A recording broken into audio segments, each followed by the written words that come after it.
Het belangrijkste nieuws van Curaçao in het Nederlands. Extra Journaal, vers van de pers.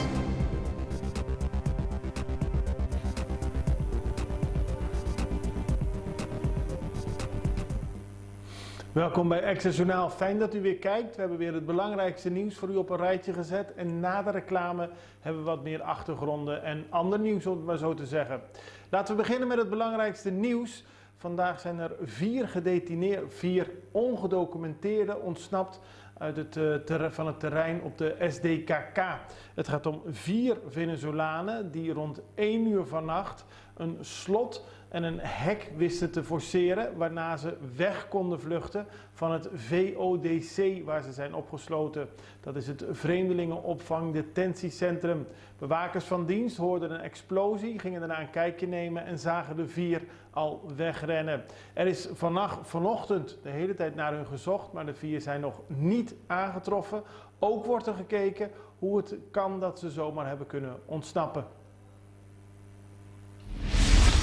Kwaliteit benzine niet meer van deze tijd. De minister van Economische Ontwikkeling, Rui Sandro Seintje, heeft een onderzoek laten uitvoeren naar de kwaliteit van onze benzine en diesel. Daar is, zoals u weet, al vaker over geklaagd. Nou, nu blijkt uit een onderzoek door het Duitse expertisebedrijf SGS Inspire is inderdaad nodig om de kwaliteit van de benzine en diesel die we gebruiken te verbeteren. Kort gezegd past de benzine die nu wordt gebruikt beter bij voertuigen van voor 2000. En terwijl de meeste voertuigen natuurlijk moderner zijn. Het zal zeker 2 jaar duren voordat het helemaal aangepast is, aldus de minister.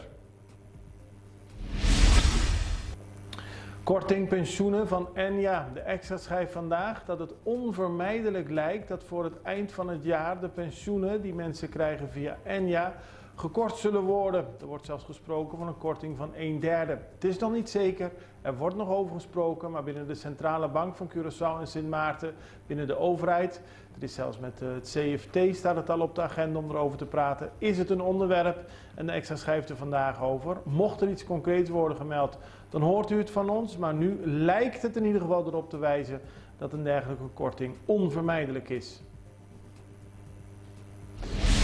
De CBV wil actie van de minister van Volksgezondheid en dat is, zoals u weet, sinds enige tijd Javier Silvania. Hij staat open voor alle werknemers in de gezondheidszorg en had gisteren een sessie met personeel van de operatiekamer van het CMC. Dat gebeurde in de perszaal van Forti. Daar hoorde de minister dat volgens de medewerkers er veel moet veranderen. Er is sprake van intimidatie, er is sprake van het niet houden aan afspraken van contracten. Maar bovenal is er sprake van stress in de operatiekamer. En de vakbond heeft de minister gevraagd daar iets aan te doen. Maria Liberia Peters is benoemd tot ambassadeur van de PNP. Wie anders?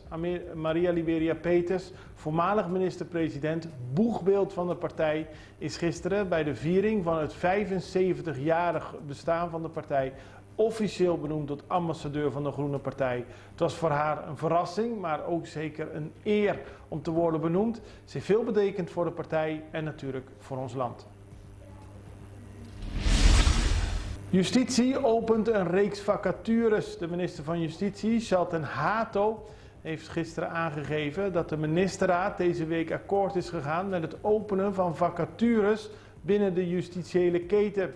Dat betekent dat er mensen zullen worden gezocht voor de politie, de gevangenis, SDKK, maar ook bijvoorbeeld de landsrecherche. Het gaat om helemaal verschillende functies. Zo zullen binnenkort in de gevangenis koks nodig zijn. De keuken zal er worden geopend. Het gaat om heel veel zaken. De minister zal meer informatie erover geven ter zijner tijd. Maar in ieder geval komen er vacatures bij. Geen publicatie van de COVID-cijfers. De overheid heeft laten weten dat 3 jaar na het uitbreken van de pandemie moet ik zeggen, er niet meer wekelijks gerapporteerd zou worden hoeveel mensen besmet zijn.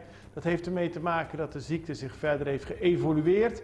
Dat heeft ermee te maken dat niet alle mensen zich meer laten testen. Maar in ieder geval wordt COVID-19 voortaan gezien als een van de andere respiratoire infecties.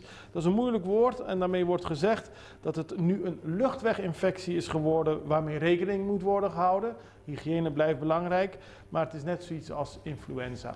Dit was het belangrijkste nieuws. We gaan over naar de reclame en daarna hebben we meer interviews voor u. Subway, so meal of the day, teatrobe. Kusabor na nobo, manera barbecue chicken en shawarma chicken. Con un bleki di minute mee, en waffle fries, voor meal of the day, ta mas mio con nunca. Hey, antus je minute mee nota bocos, bobor cambiar con iced tea of limonada. Pabo sa kiko ta en meal of the day, subi subway.cd. Subway, trae maneboke.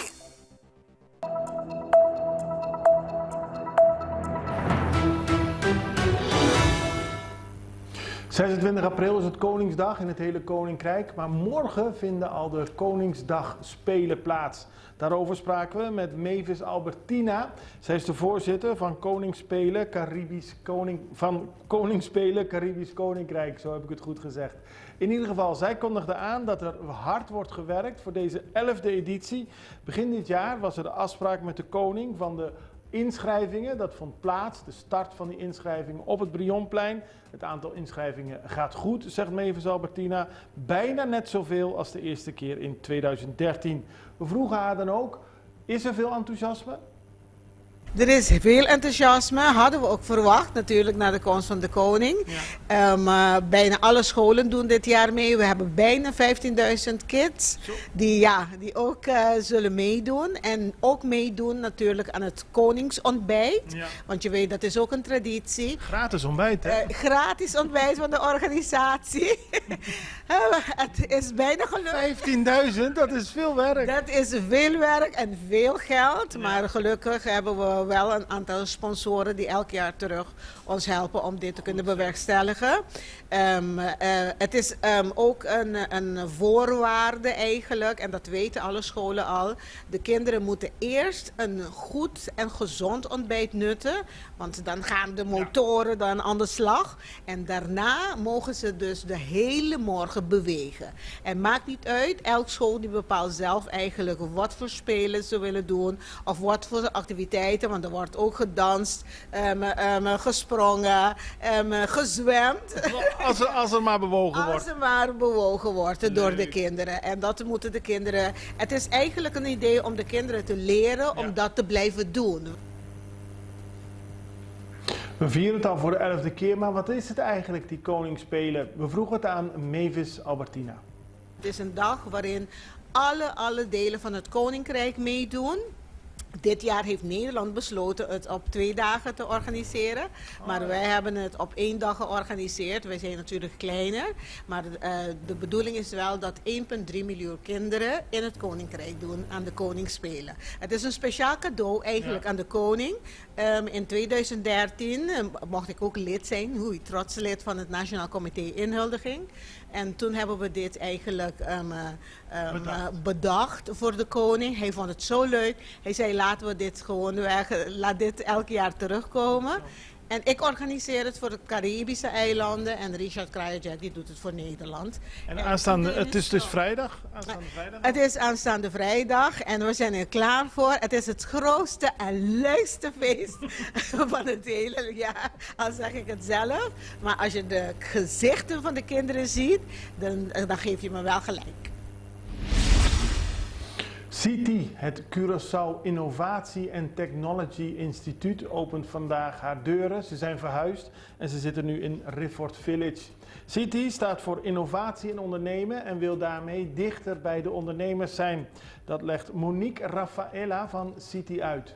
We zijn in het nieuwe kantoor van CITI. Die wordt de 20e geopend in het altijd bruisende Rifford Village. Mooi kantoor. Waarom is CITI hier naartoe verhuisd? We zijn hier naartoe verhuisd om dichter bij onze doelgroep te zijn. En dat is vooral ondernemers. En ja, dit is een bruisende omgeving voor ondernemerschap. En dus we dachten, laten we daar ook naartoe gaan. Want CITI staat voor innovatie, ondernemers. Ja, en innovatie zijn natuurlijk aan elkaar gelinkt. Wat doet CITI precies? Wij zijn inderdaad Curaçao Innovation Technology Institute. Dus wij doen verschillende projecten waarbij we eigenlijk kijken hoe innovatie en technologie het eiland kunnen helpen. En heel veel van de dingen die we doen zijn dus voor ondernemers. Want als je als ondernemer concurrentie wil zijn, dan zul je toch moeten blijven innoveren. En dat geldt voor het hele eiland ook eigenlijk. Als je economie wil blijven groeien, wil laten groeien, dan zul je moeten innoveren. Dus dat geldt voor ondernemers, maar het geldt ook voor onderwijs. Het geldt eigenlijk voor alles en iedereen. Innovatie, innoveren, het is een mooi woord. Het wordt graag gebruikt, ook door de overheid. Maar wat betekent het precies en wat is eigenlijk de situatie wat betreft innovatie op Curaçao? We vroegen het aan Monique Rafaela.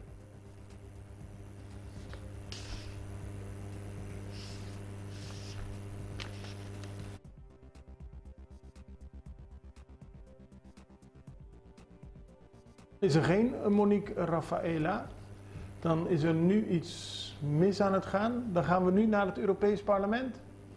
Ja, we gaan naar het Europees Parlement. Deze week was er een mondeling vragenuurtje in het Europees Parlement. Dat is een plaats waar we niet dagelijks zijn. Daar heeft Samira Rafaela, de Curaçaose Europarlementariër, vragen gesteld aan commissaris Jongeren Maria Gabriel. Het gaat om te reflecteren op de Year of the Youth. Ze heeft een vraag gesteld over de positie van jongeren in de overzeese gebieden. Zo vaak worden onze jongeren, onder meer op Curaçao, niet genoemd in het Europees Parlement. Dus het is interessant om te zien wat er over gezegd wordt. Kijk naar de vraag van Samira Rafaela en het antwoord van mevrouw Maria Gabriel dat tegelijkertijd wordt vertaald. Dus u hoort haar antwoord direct in de vertaling. Kijk naar het volgende fragment. Thank you very much, Commissioner, also for being here. So the Year of Youth obviously was very necessary. I mean, if we speak about the future of Europe, if we speak even about the future of our European institutions, we need to make sure that the youth is engaged and that they participate also in the decision-making process. I think a lot of good things happened related to the Year of Youth. But what's also very necessary is that our processes and engagements are inclusive. So I would like to touch upon the participation of the youth coming from the overseas counties and territories. I know that there is the OCT Youth Network. I think that's a very good step, but we also need to have a strategy to structurally engage the youth from the overseas counties and territories. So my question to you would be, what is your strategy going to be to make sure that they are engaged and that they participate? And what are you also going to do to make sure that they can participate on a structural and an equal level in the education programs we have, like for example Erasmus+. Donc, je pense que ça c'est une... Dat is natuurlijk een belangrijke vraag. We moeten ervoor zorgen dat de jongeren hierbij betrokken worden. Maar goed, nu is dat nog niet op die manier zo. Slechts tot op zekere hoogte. We zullen proberen ze meer erbij te betrekken. Ook wat overzeese gebieden betreft. We proberen ze ook weer te betrekken bij activiteiten per thema. We hebben ze betrokken bij de jonge ambassadeurs en dergelijke. Dat zijn ook initiatieven die ervoor zorgen dat ze kunnen deelnemen. Ook in verband met thema's die hun aangaan. Maar dat neemt niet weg dat we daar grondiger moeten over nadenken over hun deelname aan Erasmus+. Maar ik heb meer informatie nodig om... Opvallend is te zien dat aan het antwoord van de jeugdcommissaris blijkt dat er toewijding is om de jongeren te betrekken, maar dat er tegelijkertijd ook nog sprake is van zoiets als een blind spot voor de jongeren in de overzeese gebieden. Interessant om te zien en we houden het voor u in de gaten, net zoals we elke dag voor u het belangrijkste nieuws in de gaten houden. Morgen zijn we er weer. Hartelijk dank voor het kijken. Tot morgen. Tot ziens. Dag.